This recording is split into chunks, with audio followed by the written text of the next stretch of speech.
south and we'll come into Hornsund, and this is a spectacular fjord complex. It's the southernmost, but it has a whole lot to offer, and we plan three sort of elements to our plans for the morning.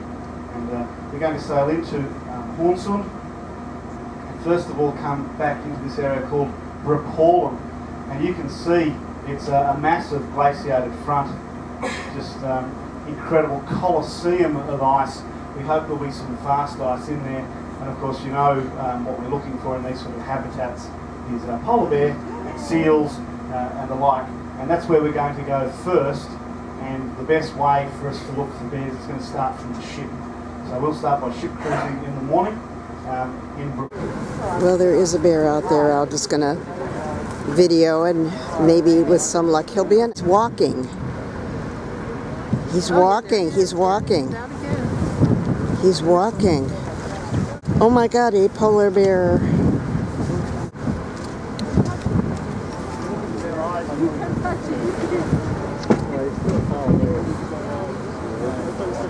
I've got him on the camera. Trouble is, you can't hold the camera steady.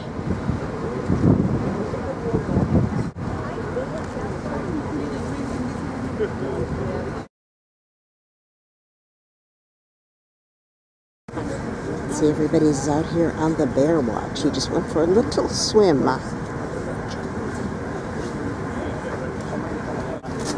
Well, that is one out of the 2,000 polar bears that are supposed to be in Svalbard.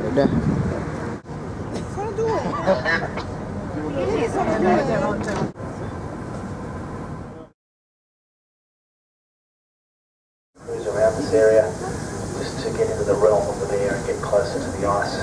Currently, you can't see it moving around. The prep work that goes into a Zodiac expedition before we even get on it. They send all the boats out, check them out, patrol, make sure there's no obstacles.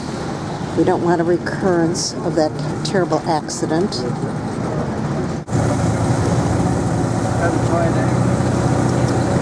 I kept on getting glimpses from the waterline.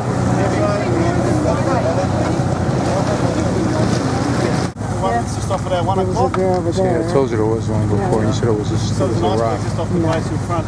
We saw a bear to the left-hand side of it, but we could only see a solitary bear, and then after that it started moving and we saw a cub as well. Glacier have a name or no? Yes, it does, but there's like three that spill into Rapallen, and it's all Rapallen, so... Ooh! Ice! Lots of ice.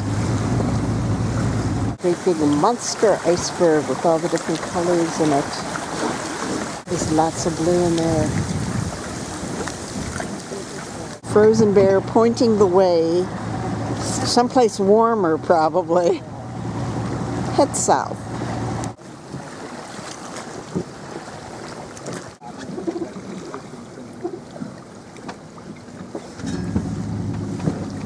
Yeah, she has most medium fast than anything else. Fast. I know, they already left. They're up and over the hill.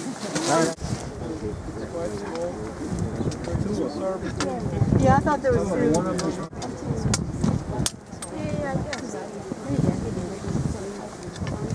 Pretty good ice boulders all along the beach here at the foot of the glacier.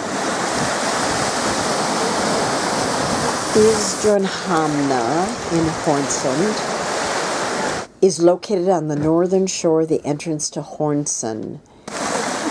And we walked up toward the breathtaking Hansbreen Glacier. These people here are from Singapore and quite a few others from Australia who have never seen snow before, and they're just eating it up. Whereas we people from Chicago know exactly what snow looks like.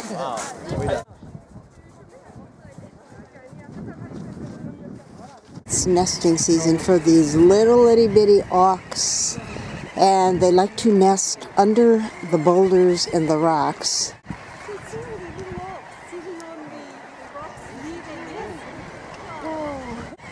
When they see a predator, they all fly up as one big swoop.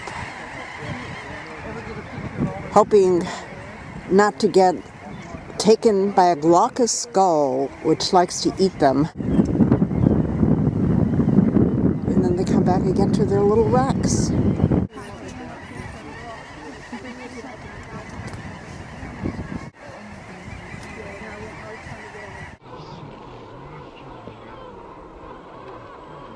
But we hiked all the way up here to see. I got some really good pictures.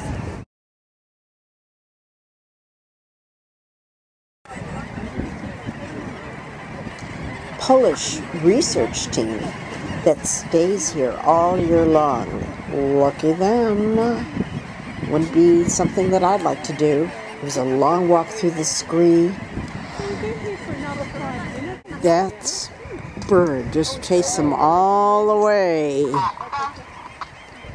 Surprisingly, the rubber boots really held well on the rocky area.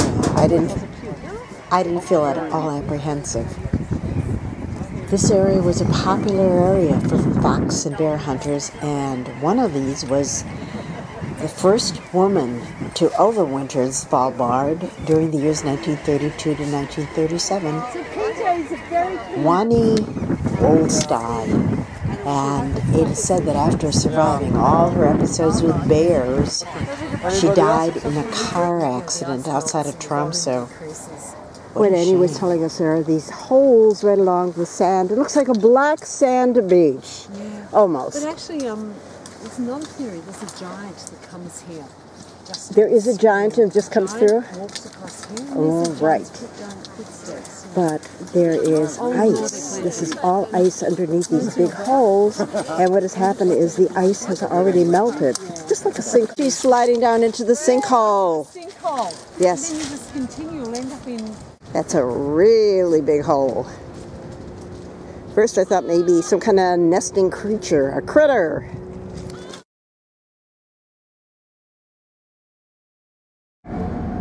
We just weighed anchor, and tonight is the first time that they've put sick bags along the railings. What does that tell you? I'm glad we just took Dramamine.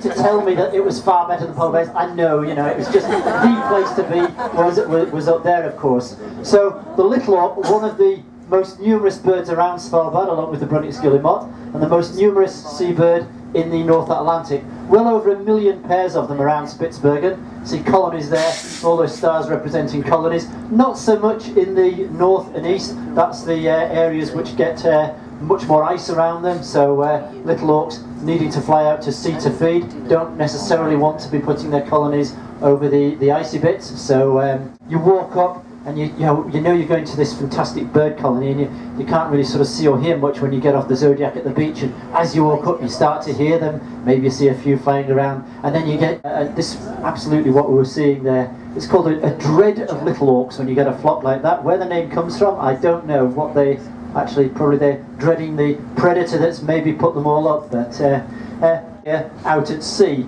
They're only back on the colonies really for a few short months in the summer, and round about now they should really be probably just about laying eggs, starting their incubation.